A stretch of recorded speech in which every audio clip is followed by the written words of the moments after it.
What's going on out there? Is it a squirrel? Who are you talking to? Is this squirrel?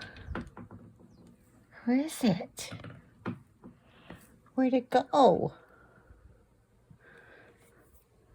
What was that? Who are you talking to, honey? You making friends? Hello. It is, I believe, Tuesday, the 18th. I am going to the post office. I've got 2 packages to ship off. One of them was an okay sale. You know, if I'd waited longer, I probably could have gotten more money out of the items, but they're big and I just want to get rid of them, you know. So I think I made about netted around $18 on the sale. So anyway, and the other one is okay. Something I've had listed for a long time. It'll be in my next solds video. So anyway, I'm running a sale on my whole store. Everything in the store is marked down anywhere from 10 to 25%. Most things are like 15% off. The majority of the items are 15% off. And, you know, the lower the price was, I went 10% off. And then the mid-range prices, I went 15. And then I think I did some at 20% off. And then there's like one item that's 25% off because it was the highest priced item in my store. So I did a price break. I don't remember what the numbers were that I used, but I've done it before. They used to have it set up so you could do everything in one promotion with different levels, and now you have to do a separate one for each. It's weird. I don't like how they have it now, and I'm not sure why it changed. Anyway, I have had some questions after my last video where I was talking about Pirate Ship a lot. And with Pirate Ship, when you sign up, it's a free account, doesn't cost anything, and you put your information in and you can link it to your eBay account. And I think Etsy or Mercari, there's a few accounts that you can link to your Pirate Ship. So you can just do all your shipping through them if you want to, you know. And what it does is it imports your sales from like eBay. And when you print the label, as soon as you pay for that label, it tells eBay that you paid for the label, and it gives eBay the tracking number. It automatically does it. You don't have to screw around, you know, none of it. So it's just an automatic thing that it does. You have to, you know, of course, put all your information for your eBay account, but all of the data from your eBay sales can be pulled into Pirate Ship, and then the data for the shipping gets fed back to eBay. So it works out really well. So that's the deal with that. I have one viewer who has asked me how I get feedback, you know, how I'm getting my feedback, because a lot of people, and I think she does this, will put a note in with their items when they ship them and, you know, say feedback is appreciated, or please leave feedback, or what. I don't do any of that. I don't do any of it because I don't want to welcome a negative comment or a neutral feedback, you know. And when you're asking for feedback, if the person is having a bad day and the item got there a couple of days later than they expected it, or they have a, you know, stick up their butt, or whatever their problem is, you could get neutral feedback or even negative for no reason, you know. And eBay, very often, unless it's like obnoxiously obvious that the person was just being a tool, they'll leave you with that negative feedback. They won't remove it, you know. They'll say, well, the person has the right to their feelings or whatever about the, you know, if they don't break any of eBay's rules, eBay will not remove that feedback. So, I don't ask for feedback. And what I do, and I think I've told you guys this before, is most of the time, if I remember to do it, I try. I will write thank you with indelible marker, real big lettering on two sides of my box, the sides that don't have tape. So I will write thank you in some cursive script writing or whatever, and I'll do it in blue indelible marker on one side, maybe green on the other, or red or whatever, so that number one, and I never write fragile on a box either. That I just don't. I think it invites issues with people who maybe don't like their job.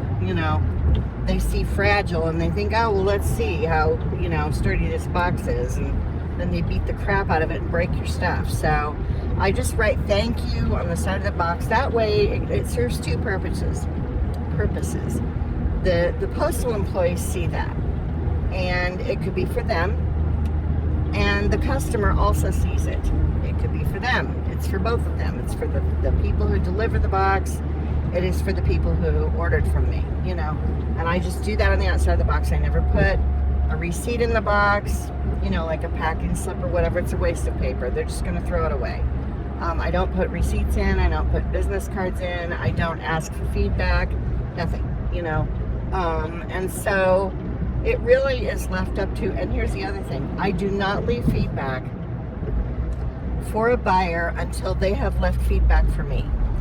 Because while we cannot leave negative feedback or neutral feedback for a buyer like they can for us, we can put comments in on our feedback that we leave for someone. So if someone is a giant pain in the ass and they leave me neutral or negative feedback, and it's happened a couple of times, thankfully it hasn't happened very much, but knock on wood, if they leave me crappy feedback, when I leave their feedback, I won't say a lot, but I will leave a comment about what kind of person or what they were like to deal with, and if other sellers want to go and read their feedback, they won't see a negative, but if they read any of the comments, my eye's really bothering me today.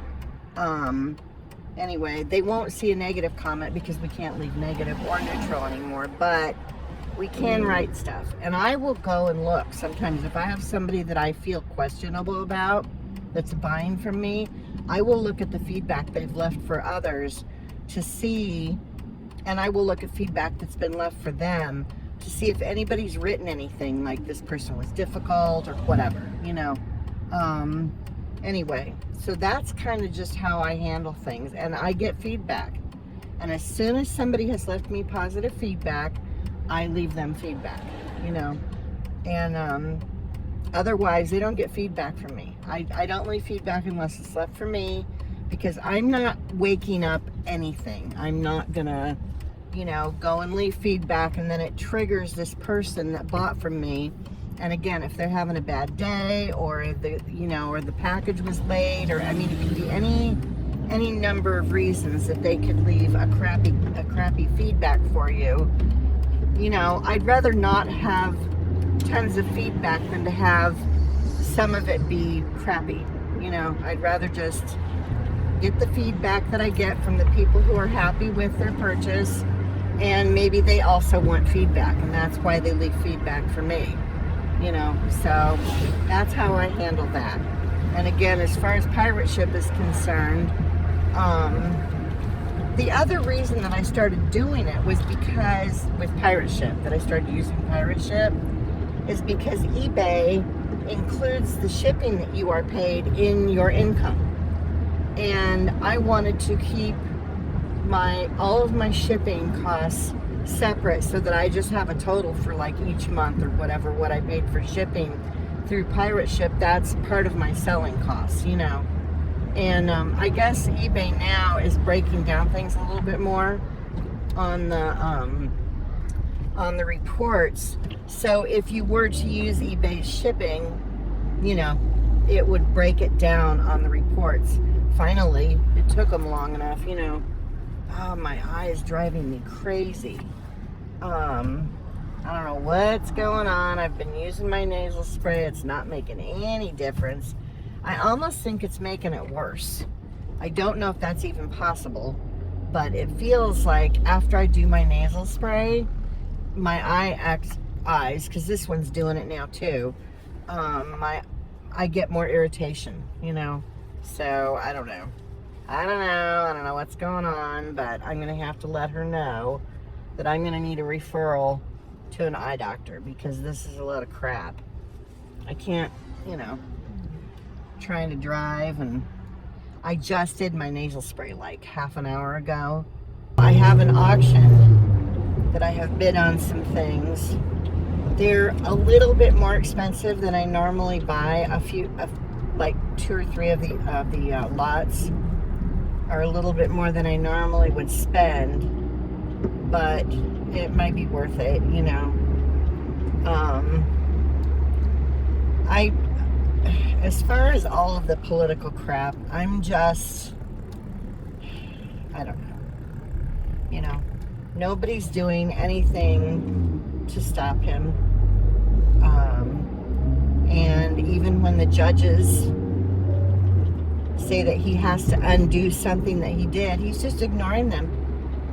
He's just still doing whatever he wants to do. He's not following any rules. What happened to the Republican Party that was all law and order, you know? I don't know where they went, but law and order for everybody but them, I guess, you know? I apparently have a hate viewer, and it's not just the political posts. Every video that I upload, no matter what I'm talking about, no matter if I don't talk any political stuff at all, nothing, I get a thumbs down from this one person. Every single video. I find it amusing that their life is so meaningless that they feel the need to be subscribed. They have to be subscribed to me because they know that I've posted a video, and my subscribers are alerted when I post a new video because the thumb down will show up within the first couple of hours of my video getting posted. Any of my videos, you know.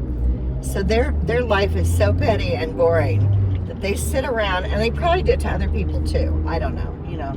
They're just out there hating, and the big deal in their life is to wait for somebody's video to get posted and then to put a thumbs down on it. And they're probably not even watching. They probably just go around leaving thumbs down. That's their whole life and their existence. It's all part of posting stuff online, and you're going to end up with people that are crazy watching you. At some point, there's going to be somebody, at least one, you know. I have almost 1,000 viewers now, so it was bound to happen. Somebody was going to show up to be a weirdo. I don't care. It is what it is, you know. And if that makes them happy, then knock yourself out, you lunatic. Anyway, as far as the political stuff, if I could talk today, still trying to not watch very much of it, you know. I mean, my friends are for sure watching all of it, or a lot of people that I stay in touch with on Facebook, because they're constantly posting stuff, so I don't have to, you know. I'm not having to do much, but I was thinking about it, and I was like, you know, he's just going along doing whatever he wants, and no one is doing anything about it. And even when they try to, he just still keeps doing whatever he wants to. You know, it's not like he's getting in any trouble or anybody's going to do anything about it. Presidents have immunity, so, you know, they can do whatever they want. And he's just doing that, and he's got someone that wasn't elected, that didn't even start out here, started out in Africa and was part of the whole apartheid thing. That's how he thinks. And that guy's the one that's in doing all the damage. I don't get it. And it just, I don't think we're going to have an election next time. If we do, it will all be fake. It'll be like the elections that they have, you know, in Russia, where there isn't really an election. You know, they just make it look like there's one. So, if you are familiar with Project 2025, you might want to get familiar with it, because if all of this keeps up, that's the playbook that everyone's going to have to live by. So you might want to familiarize yourself with it. Anyway, I'm not going to talk about it anymore. Not in this video anyway, because it's just a waste of my breath. It doesn't, me talking about it isn't going to change anything. It's not going to fix anything. People who are for him are going to continue to be for him. They wouldn't believe anything negative about that person unless it directly affected them somehow. Like, if he was to get rid of Social Security, it might affect them, and then they might see, oh yeah, he doesn't actually care about us, But until that happens, I mean, they could link him to Epstein. There could be things in writing and photos of him actually doing something horrible to an underage girl, and people would still support him. That they're all deranged. His followers, the ones that are the hardcore MAGA, that, ride or die, they don't care what he does or what he says, they're still going to follow along. It's a friggin' cult, and he's the leader of it, And until it affects them drastically, they're not going to care, So there's no change in any of their minds. There's no point in even talking about it. Those of you who, think like I do or feel the way I do about it all, I don't have to convince you guys, So it really doesn't do any good for me to talk about it, other than just me getting it off my chest because I'm pissed or annoyed or worried or whatever. But I'm just trying to go about my business and do my life and hope that it doesn't just keep getting worse, that's all I can do. I can't do anything. I can write letters and make phone calls, and that's about it. And even though I'm doing those things, it's not making any difference because no one's stopping him. So, it's just kind of, until some people rise up and actually physically do something, which would get really scary, we're kind of where we are. So, anyway, I'm at the post office. I'm going to go take these boxes in, and then I'm going to stop recording now, because I will be out driving around tomorrow again, going to Granger and possibly Ollie's, so I'll record more tomorrow. But that is it for today. So happy. Bye. Hello. It is Saturday. It has been a few days since I recorded. If you see footage before this, I included I think it was Tuesday or Wednesday. I think it was Tuesday. Anyway, I thought I would be going places during the week, but I didn't. The motivation has not been there. I have been listing every once in a while. So I've gotten a handful of things listed from my it's inventory I had in my store before. So it got removed, and I still have the photos, thankfully. And I've been checking things as I relist them to make sure that they're not broken, they didn't get cracked or chipped or anything in transit while I was moving. So anyway, today I am going to pick up 2 auction lots that I won.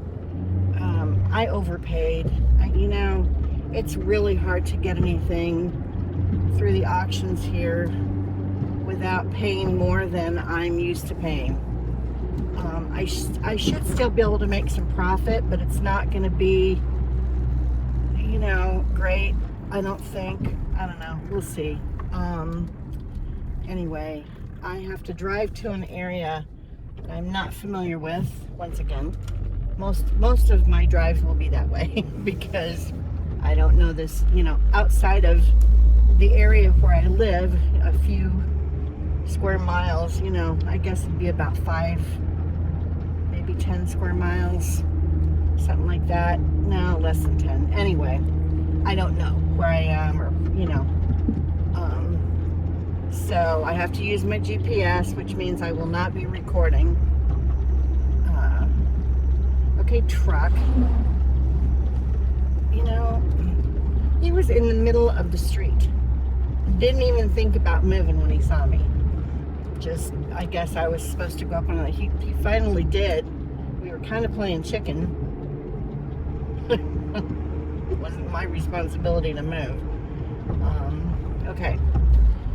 I have to stop. I don't have to. I'm stopping at Walgreens to use the ATM because when I printed out the address and the receipt for this auction, they said to bring cash because there's going to be a picker sale. Now, what that means, I don't know. I'm going to pull $40 out and, you know, hope that maybe there will be some stuff there that I might want. I'm not going to buy crap that I'm just meh about. So it's, you know, it's going to have to be stuff that, I really want this. You know what I mean? And it'll have to be a good price too, because I'm not overspending like I did with the auction. So we will see. Anyway, I'm going to go in and get some cash. I am going to Starbucks, and then I have to get my butt on the road. This is, once again, they scheduled me with a 15-minute window to pick up my stuff. I forgot to bring my little camera, so I will not be recording this time. I'm sorry. I meant to, but I was trying to hurry. So, because I needed to get out of the house. I think it's going to take 25 minutes or so to get where I need to go once I leave Starbucks. And we know how leaving Starbucks goes. I get to that intersection, I have to go up the street and come back so that I can use the light because it's always blocked. So, hard to explain. Maybe one of these times I'll turn the camera around so you guys can see what I'm talking about. Anyway, that's probably it. I will probably get back on here after I pick up my stuff, maybe show you guys what I got and let you know if I found anything else while I was there. I guess that's it for now. Bye. Okay, I picked up my stuff. It was not difficult finding the place. The only issue with this part of, I think I'm in Covington, Newport, Covington, whatever. A lot of the towns I've also noticed have two names. Like I'm in Florence, but it's Burlington, and then this is considered Newport, but it's Covington, or it's Covington, but this part is considered Newport. I don't know. Anyway, the people that run this auction were very nice, and I found one item at the picker sale. Oh, excuse me. It's breezy, and my eye was already doing its thing, but the wind did not help. It gave it a little help, or pushed it along, made it worse, whatever. Anyway, so I'm going to show you guys real quick what I got, and then I have to find my way back home. There's a little shop. What is my... Okay, there's something weird going on. Oh, I have a horn. What else is new? Okay. Not that that's gonna help at all. All right. This I found after I picked up my auction stuff. I paid $8 for it, which was probably a mistake, but I just thought it was really cool. And I did not see any chips or anything. And it is made in Portugal, hand painted. It's a little planter. They had a $12 price tag on it, and they sold it to me for $8. So I got a deal as far as their prices are concerned. I just don't know what this might sell for. So, you know, if I can get at least 16 out of it, I won't double my money after my fees and stuff, but that would be okay with me. I'd like to get more. I'd like to get 20 out of it if I can, but I don't think that's going to happen. But I just thought it was really cool. And I've had stuff like this or similar to this style before, so we'll see what happens. Anyway, okay, I'm gonna put that up here so I don't break it. I didn't bring any crunchy paper with me, so I'm having to put weird stuff in between, like pieces of paper, just regular paper, in between my stuff, because I did get a couple things that are breakable. This was a single item. It's kind of a peach color. No chips or cracks or flea, not any that I could see anyway. There's wax all over this one and the other two that were in the same lot. So I'm gonna have to pick all the wax off. And I know that there's a way that you can do it faster. I think put the stuff in the freezer and then the wax chips off easier. So I will have to try to do that. But anyway, I wish there was another one of these, but it was a single. So I cannot remember what I paid for this lot. I think it was around 15. Anyway, these are L.E. Smith, and there's 2 of them. So, and they're black glass. Anyway, I didn't see any chips or anything, no cracks, nothing. So they're kind of cool. But for these 2 and that gold one, I can look. I have a piece of paper somewhere that has the amount. Of course, I'm not gonna be able to find it right now because I'm recording, and you know, that would be helpful if I could find it. I don't know what I did with my stupid piece of paper. Oh, I think it's in the bottom of my bag. Maybe my stomach is upset. I have had an upset stomach off and on since I had that stomach bug.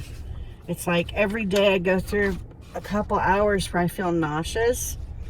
What the hell is going on with my stomach, you know? It's very irritating.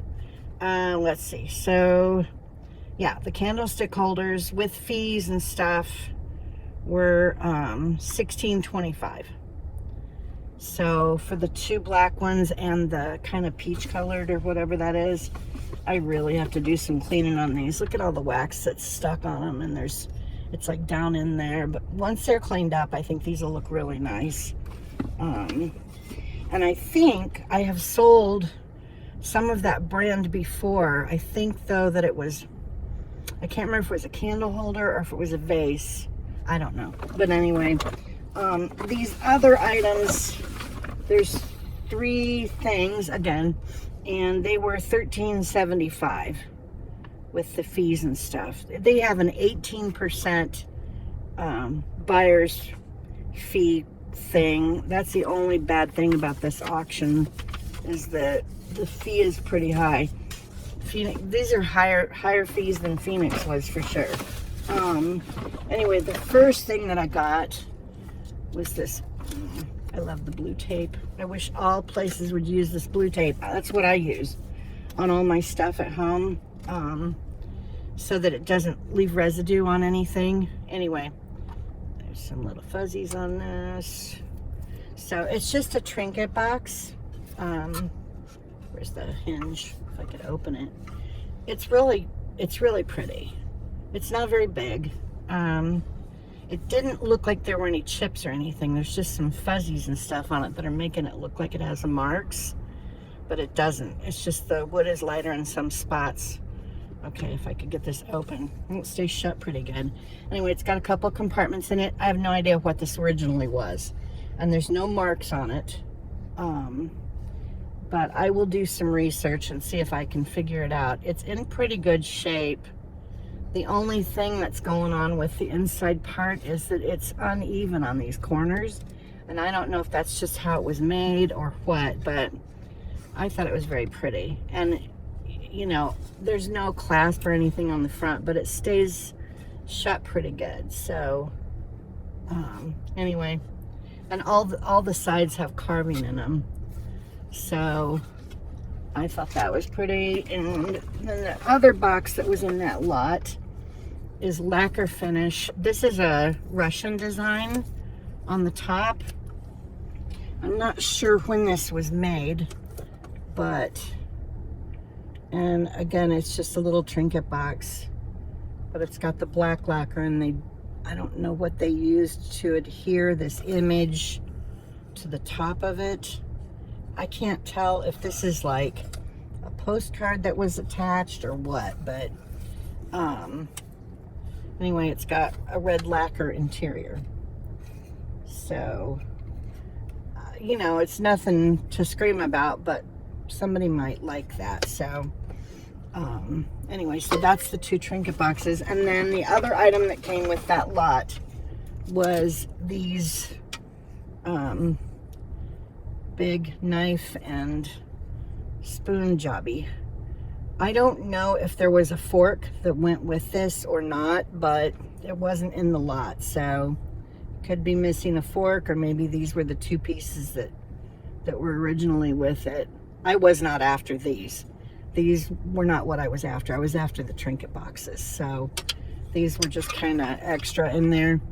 I've had stuff like this before. It doesn't do great, but you never know. So anyway, that's the stuff that I got. I'm gonna see if there's any thrift stores either in this general area or on my way back, but I have to stop at the post office because I had 2 sales have been garbage this week. I think I've had 2 sales since I was recording on Tuesday.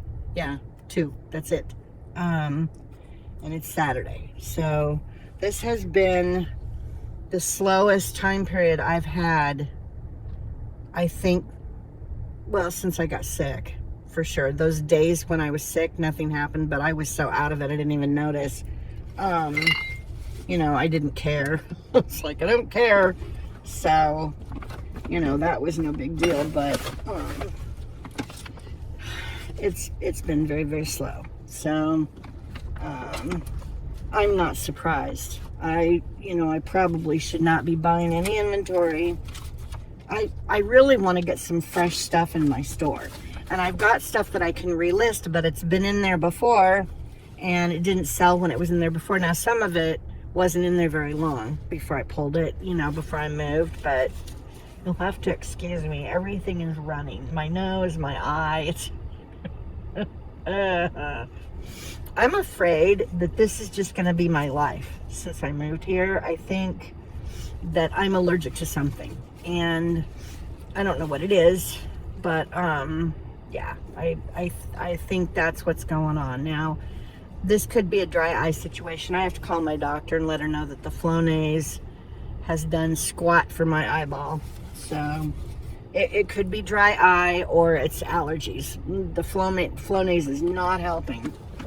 So I don't know what else they can do about that. And I can't take antihistamines like a normal person. Anything that's got like ephedrine or anything that has adrin at the end of the word is a stimulant, and I can't take them because I get panic attacks, like bad anxiety. So I can't take anything that's got any kind of a stimulant in it, which most allergy medications have stimulants in them, you know? So I'm not sure how this is gonna go for me, but I'm trying to crack my windshield with this. That would be lovely. Anyway, now I have to not drive like Batman going around corners because I've got pieces of paper between all these things in my bag so that they don't get broken.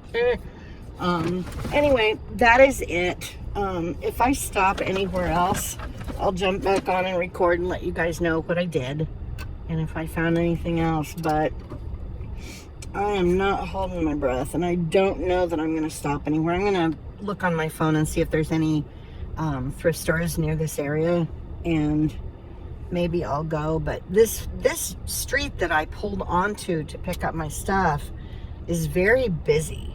There's a lot of little restaurants and places to eat and get coffee and like deli type places, and yeah, so it's kind of congested, and I didn't know if I was going to find parking, but it did, so I got lucky.